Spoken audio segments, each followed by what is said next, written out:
Yeah, before I start out with the presentation, I would like to introduce myself. I just started here 5 weeks ago with Aitech as the Director of Space R&D. This is a role that most of the audience probably, some of them are previous colleagues in my 23-year career with NASA, probably are surprised to see me doing.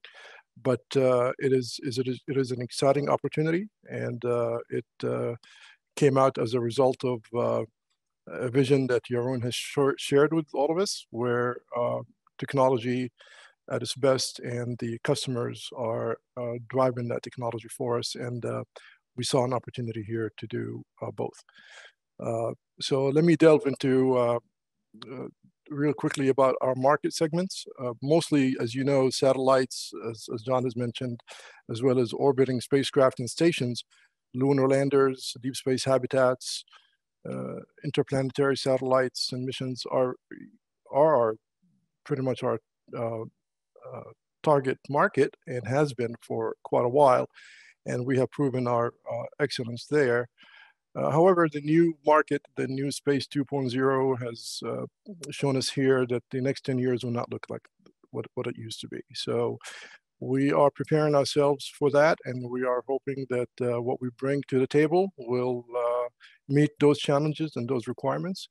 1,000 satellites and more by 2025 brings its own requirements and its own challenges and risks, and we are hopefully prepared for that. As you see, the COTS-based idea, or at least core competence that we bring to the table, will still be present because we need to support that for also fast deployment of the systems. Most of the missions right now require us to do this in a 2-year period. For instance, I came from Intuitive Machines 5 weeks ago, and we're working on a lunar lander.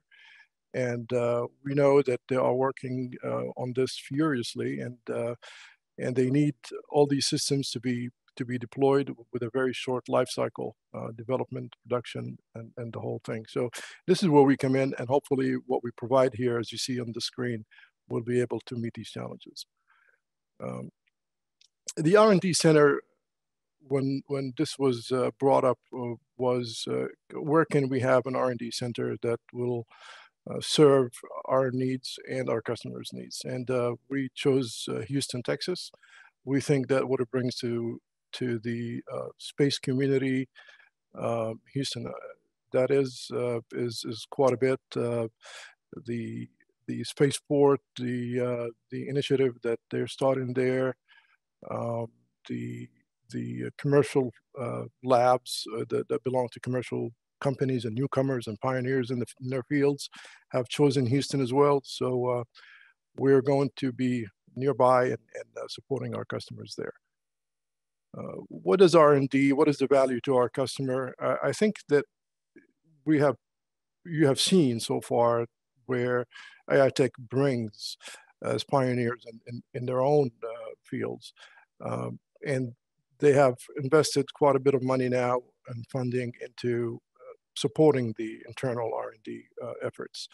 And we don't want to let the gas on the pedal go in a sense, because we need to keep pushing to push the state-of-the-art technology that we're seeing today, and to help us advance it for the needs of the future space and the spacecrafts. So our work with the engineering team, with the production team, will be extremely important as we try to spearhead the development of the next generation of COTS in space. There are certain trends I will mention here too that we think are driving the space industry. One of them is where our customers are requiring now the vertical integration of not just boards, but also subsystems that are built, and the core of these are pretty much what we call the we have mission computers that will drive larger missions, but we also have mission computers that will drive smaller missions, and they come with different requirements, obviously. John talked about the AI Rio as a platform. We will, in the R&D, we will expand that notion, and we will offer and enhance the multifunction capability that it brings. And we feel that with our customers that need multiple payload support, especially enhanced fast performing bandwidth and storage and memory requirements, these are needs that we will meet on a small level, and the AREO will meet those, especially in the satellite constellation world. When we talk about the larger missions and the larger computers, the mission in a box is our mission-ready system. This is more of an abstract idea, obviously, but when we talk about the processing, we're talking about our heavyweights, the next generation, similar to the SP0S, what we bring. These are the, it could be Intel-based, it could be GPU-based, it could be a combination of both. But we're offering a mission in a box that our customer who is looking for that short cycle, life cycle, will be able to find this as a gift wrap almost. Because out of the box, hopefully it'll solve some of the requirements that they need. For instance, a lunar lander will require more GNC functionality, and they will be asking maybe for optical navigation systems. And so that mission will be customized in a way or geared towards doing this. However, we recognize the importance of COTS in this, so we will make sure that this product will be built in a way that will support that mission. And as you see, we have put in some features here, might be lofty, but we think will help in the system level tolerance and redundancy that our customers are seeking, as well as the management of the thermal and radiation protection that and the radiation that they're looking for. We offer the AI Health, the AI Secure as well solutions on software editions. We also have PCIe networking wrapper we call Dolphin that we will also be introducing. There's a lot of things that are happening, and as I work towards making this a reality with the teams back in California, I think that we could have a good system level of products that we can offer for our customers. I could talk about Space VPX and our VITA 78 SOSA compliant products. As we know, the market has changed quite a bit right now. We serve markets that are different in nature. And therefore we have to make sure that the advantages that Space VPX brings in terms of performance, in terms of reliability and reuse, these are the kind of things, and the flow of data and the customization that is not needed to do at some level will be very helpful in these efforts. Of course, like John said, we will still support the functionalities that we do in terms of time-triggered Ethernet, deterministic systems. One of the bigger things that we're looking at right now is introducing AI and edge computing into the mix of what we do. We recognize that these long duration missions will require onboard computing to be, or onboard processing, as well as data fusion to be done on board.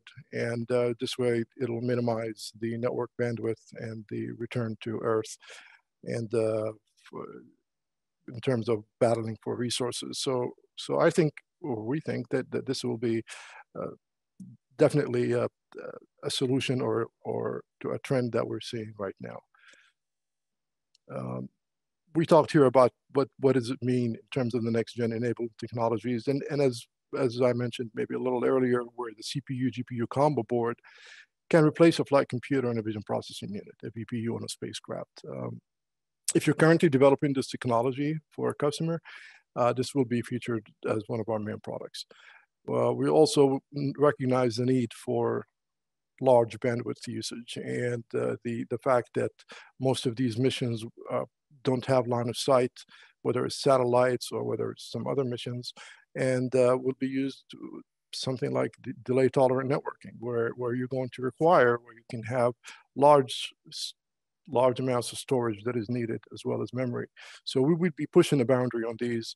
We're working with vendors as well as partners in this field, and hopefully we can bring the best and the latest into our efforts as well too, and hopefully translate that into products eventually.